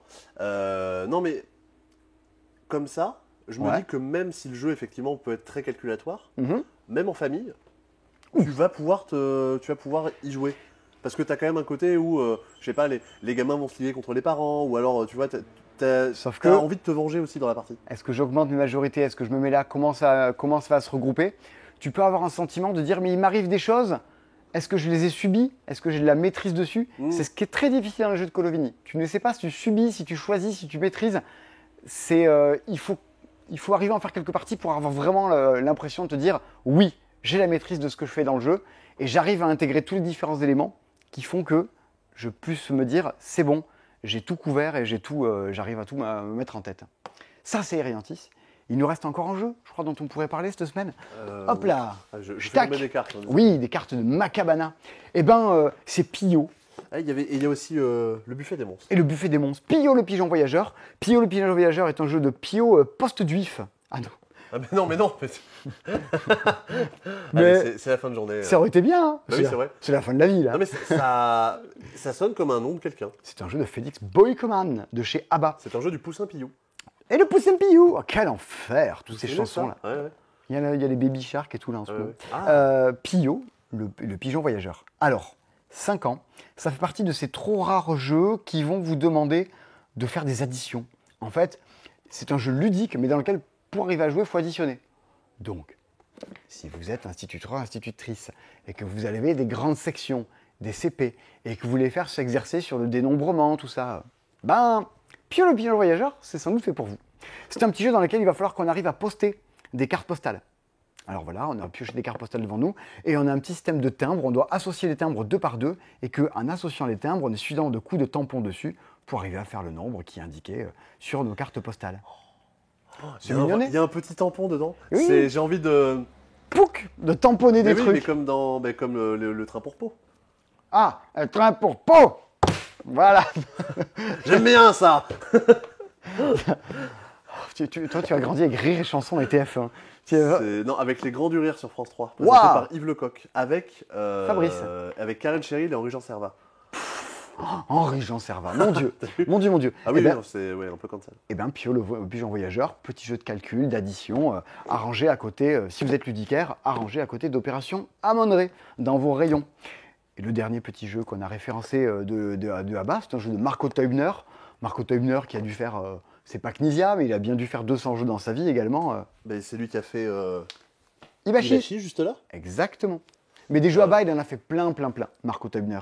Voici le buffet des monstres, qui est un petit jeu de prise de risque pour les enfants, dans la désormais fameuse collection jaune de ABBA. Dans ces formats-là, il commence à en avoir quelques-uns. Une pelletée. Une pelletée. Il y a un buffet, donc il y a des assiettes qui sont posées. Et alors, pour vous le pitcher, c'est un Squid Games pour les petits. Tu sais ce que c'est? Bah, c'est un skid game du coup. Squid Games. Tu sais ce que c'est du coup, le buffet des monstres, Sébastien, Alors, ou pas? Attends. J'ai vu le truc. Ok. T'as un monstre, chacun contrôle un monstre, Ouais, exactement. et tu vas manger une assiette. Mais Oui. peut-être que ton assiette, elle est empoisonnée, et que du coup, tu Exactement. vas être éliminé. On jette un dé pour C'est dire vraiment voilà, les assiettes empoisonnées, elles sont violettes ce tour-ci. Très bien. Devant toi, en tant que monstre, tu as 2 assiettes qui sont posées. Et au-delà de ces 2 assiettes, il y a un chemin, un très long chemin de 2 assiettes. Tu dois retourner une des 2. Elle est bleue. Ah, c'est cool. Je peux continuer à avancer. J'avance. Devant moi, à nouveau 2 assiettes. Je retourne une. Elle est jaune. C'est bon. Je peux avancer dessus. Devant moi, je continue à retourner. Elle est violette. Ah non. Bram. Je repars à la case départ. On est sur le système un peu de vitres qu'il peut y avoir et de ponts de vitres qu'il peut y avoir dans Squid Games. À tout moment, vous pouvez sauvegarder pour dire mais je m'arrête là, je regarde les autres, mémoriser. Il faudra faire un aller et un retour. Mais évidemment, c'est de la mémoire. On va se dire ok, il a été bleu, il était jaune, il était vert, il était truc. À vous d'aller le plus loin possible. On est dans du pic-plume, genre de petit jeu là. Système astucieux. Si votre enfant de 4-5 ans a kiffé Squid Games, c'est pas normal. Il n'est pas censé avoir regardé ça. Ça ne va pas du tout. Vous êtes d'horribles parents. J'ai toujours pas regardé Squid Game. Ah là là. Ça regarde Henri-Jean Servat et ça regarde pas Squid Game. Mais voilà, ça c'est... et évidemment, vous le gardez, vous y jouez en soirée avec des amis, machin, vous rajoutez des gages et de la suze, et la vie est belle. C'est le buffet des monstres. Bah, après une partie de Jean le Chanceux, une petite partie de buffet des monstres. Mais on l'exposera au magasin, on vous le montrera, tout ça. Eh bien, il me semble qu'on a déjà vu pas mal de choses dans ce dispo de cette Normalement, on semaine. n'est pas trop mal. Je crois qu'on avait des trucs à annoncer quand même, notamment Ah ouais mardi soir, le prochain live Twitch. Oui, alors, On invite Pierre de chez Silex, ça ne s'invente pas, qui va venir nous présenter les prochains jeux qui vont sortir chez eux, notamment Clockworker et Colorado. Et Ouais. On y jouera en live. Moi, je serai là, je ne sais pas qui sera avec nous, mais venez nous voir, ça va être chouette. tout à fait. Donc c'est mardi soir sur C'est Twitch. ça, mardi soir sur Twitch à partir de 19h, normalement. Ok, d'accord. Donc si les gens veulent voir des parties de Colorado et de Clockworker qui avait fait parler de lui à PEL, C'est ça. moi je l'avais vu en début d'année, Clockworker. Ouais, Je pense. visuellement, ça tabasse. Et Clockworker, ça sort là en octobre, et je crois que Colorado est prévu de sortir en novembre. Mhm. Hier, je l'ai eu au téléphone, il relisait les fichiers avant de les envoyer. pour dire ah, il n'y a pas d'erreur. Ça se fait ça? Et ben, il y a des gens qui font ça. Bon, ah bah c'est cool. Non, Silex, ils font ça bien. Moi, j'étais allé le voir en début d'année. Ils m'avaient montré la version de Clockworker. Et suite à mes retours, ils avaient refait le dos de la boîte de Clockworker.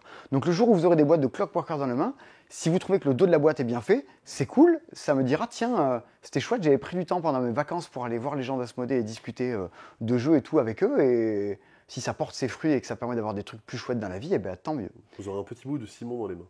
Un petit bout de Simon. Ah, sale! Hier au local, ils m'ont raconté qu'un jour Rachel avait mis une mèche de ses cheveux dans le colis de quelqu'un, mais qu'elle connaissait, genre qui était un client habituel. Genre elle avait coupé un petit bout une petite mèche de cheveux, qu'elle avait accroché une carte de visite en disant devine à qui appartiennent ses cheveux. Oui, toi, vu que tu as les cheveux frisés, si on faisait ça, ça commencerait à être de Il y a suite Tony aussi. beaucoup plus litigieux, on va dire, dans l'idée. Et bien du coup, ça sera mardi sur Twitch. Et je pense qu'on a vu quand même pas mal de choses. Ouais. Les Olympiades, la promo de Terraforming Mars. Ouais, tout ouais, ça. passez pas. Enfin, si vous êtes intéressé, Ouais. passez pas à côté. Passez Le pas à retour de côté. Mage Knight. Le retour de Mage Knight, et on est bon. Du coup, il me reste plus qu'à vous dire à dans 3 semaines. Parce que moi, je vais partir en vacances. Ça fait 1 an et demi, vous vous en foutez peut-être de ma vie, hein, je dérive. Ça fait 1 an et demi ou 2 ans que j'ai pas pris de vraies vacances. La dernière fois, j'ai pris des vacances pour aller voir les gens de chez Asmodée. Ça n'a pas de sens. C'est la dernière fois que tu avais pris des vacances, j'avais jamais bossé dans le monde du jeu. Ouais, c'est vrai. Eh bien écoutez, je serai en vacances. Si vous passez du côté de Coméras, dans le sud Aveyron, le vendredi 13 août, je fais jouer à Hive et à Wingspan, à la fête de village de Coméras. Ouais. Oui.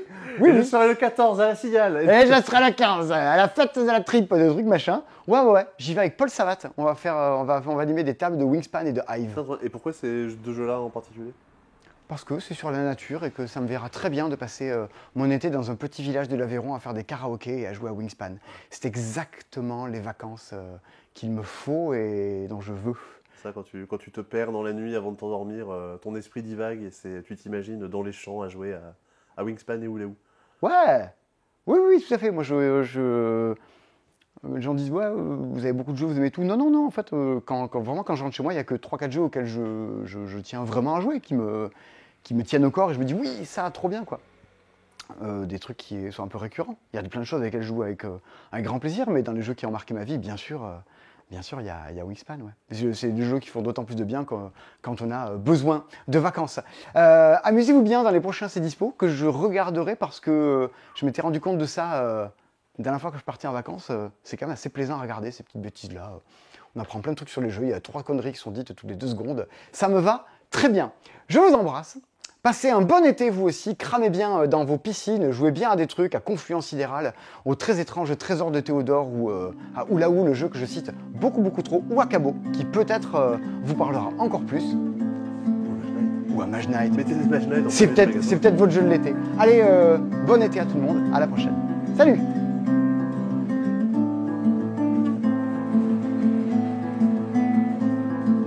Tombe les nuits à la lueur de bougies qui fondent et que la lumière soit. Passent les heures que s'écoulent à jamais les secondes et que la lumière soit.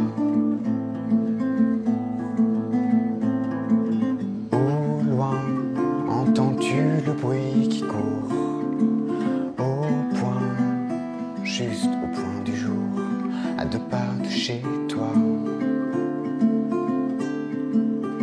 à 2 pas de chez moi.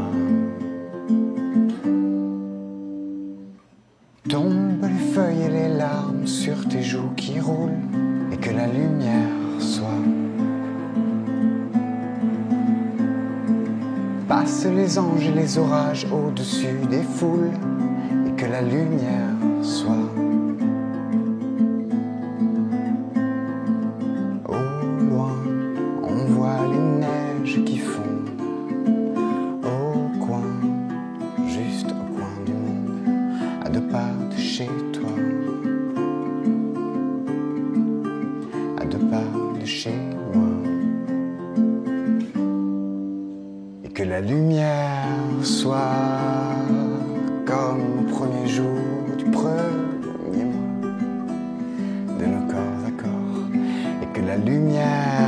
soir, dans la cité qui l'enfile.